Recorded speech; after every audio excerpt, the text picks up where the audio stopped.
Yeah, well, you know. Just kidding.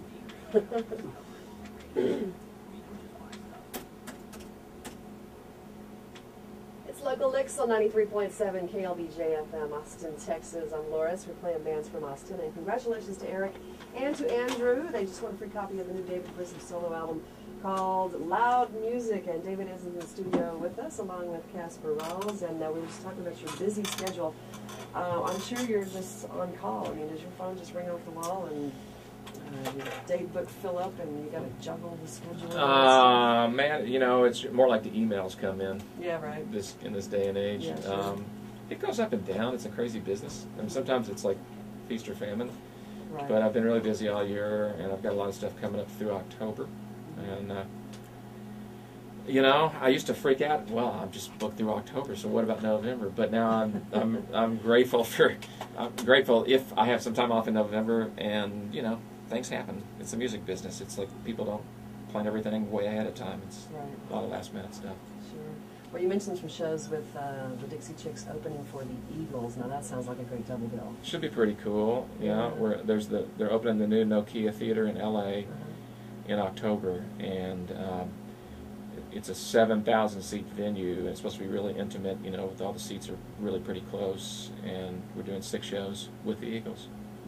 All at that one theater? Or all at the one theater, okay. So we set up and stay, camp out for 10 days, and do the 6 shows, and it should be pretty cool. Well, in all of your travels around playing with different bands, do you have a favorite or any that really stand out for you? Yeah, I do. My favorite is Joe Ely. The years I spent with Joe Ely. Yeah. It was a magical time for me. I mean, I toured full-time with Joe for 6 years, and it was in a van pulling a horse trailer. There was nothing glamorous about it, but I was so excited to be out playing and to be playing with Joe, and to have been given the freedom to play like I play and develop as a guitar player, as a musician, under those circumstances was a wonderful gift. And so that, and I would say the 3 weeks with the Allman Brothers would be second. You know, I've had a blast. The Storyville thing was a blast. I've loved, you know, even Mellencamp, as it's a mixed bag, good and bad, but you know, there were some great times with him too. So you learn from everything, and try to take all that and, you know, and learn, move on. Yeah. I'd like to think of, well, you know, one minute you're on this huge tour playing these ginormous venues, and then you know, come and do Happy Hour at the Continental Club. That's quite a contrast. Yeah, but you know, I still love music. Music is one of the 2 or 3 most important things in my life, and it's what I know, and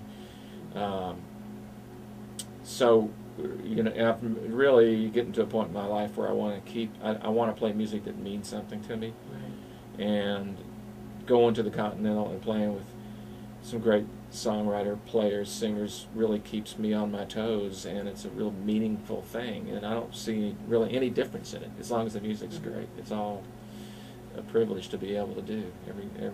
Every gig like that is a privilege. No matter the size of the venue. Mm-hmm. Yeah. All right, well, let me get y'all to play another song for us, if you would. All right. This is called Sake and Venom. Yeah.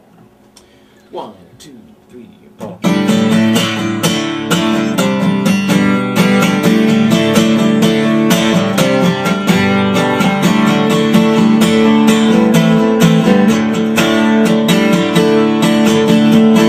Tuesday cruising down Del Carmen.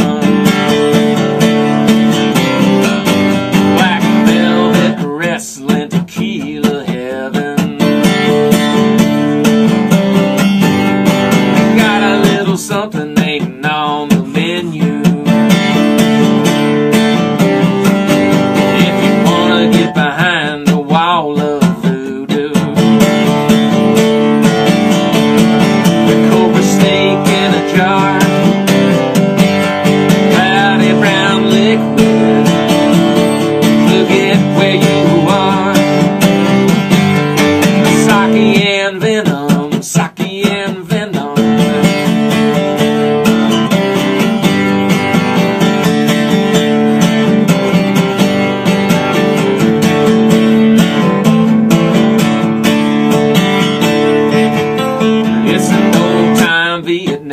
recipe.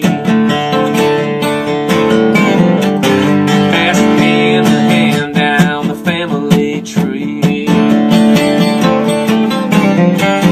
Gotta take it real slow, a little dab will do ya. Yeah, speed and light and get the buzzing right through ya. Snake in a jar, cloudy brown liquid, forget where you are.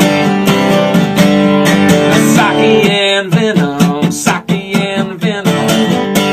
You got two choices when it comes to the table.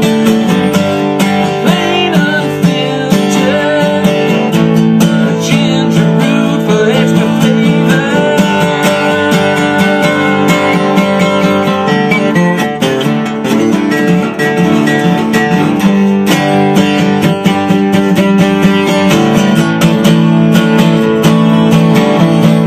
Snake in a jar,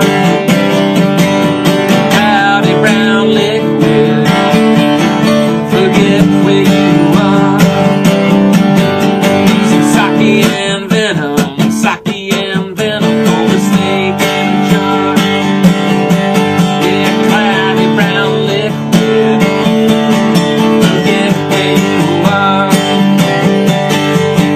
Sake and venom, sake and venom.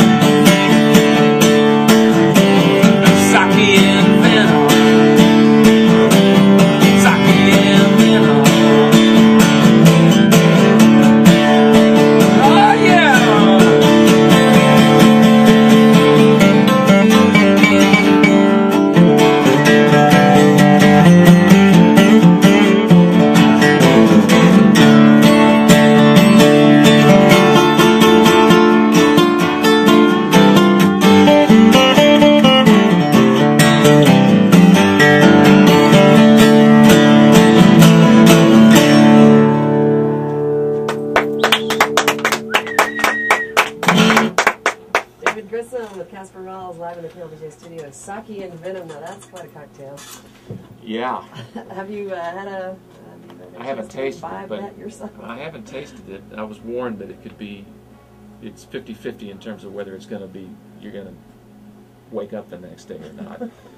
But that song I wrote last year in L.A. I had a wonderful dinner in L.A. with a certain Texas blues man, known for his phenomenal tone and eccentric and informed knowledge about the cool places to hang in whatever city you might be in. And he took me to a little place after dinner. And I wrote the song the day. I just woke up and wrote the song. I didn't make any of it up. It's all true, you know.